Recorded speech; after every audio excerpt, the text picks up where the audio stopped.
there were other ways to measure successful negotiations. Could you expand on that?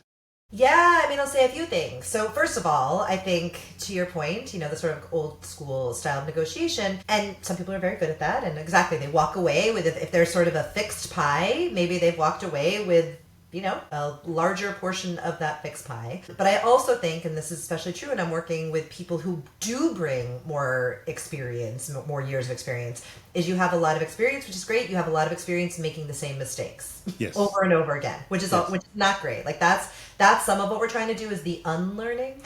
In our view, would you rather have a fixed portion of a pie that's this big, quite small, or would you rather have maybe a smaller proportional piece, but a smaller piece of a pie that's this big? It's so big you can't see it on the screen right now that I'm doing with my hands. And so a lot of what we're thinking about is how do you not just leave a single negotiation and be like, well, I got more in that. But how do you look back at that negotiation? And in research settings, what we have found is that almost all the time, people can look back if they take the time to reflect and see that they've left value on the table. That actually, if they had been more curious, shared more information, ascertained more information from the other side, thought more creatively about how to meet the interests, what each side really cares about, that actually you each probably could have done better. Yeah. Yeah. Or one of you could have done better without making the other worse off. So there's a way in which, if you come in with a scarcity mindset that there is this much and we've got to figure out who gets how much of this much,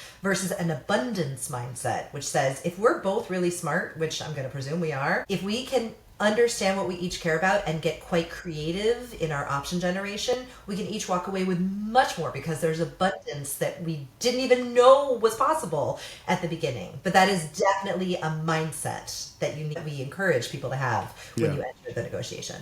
And I find with certainly with some clients, I find that mindset, the scarcity mindset, the competitive mindset, can be quite pervasive, and it actually starts from the top down.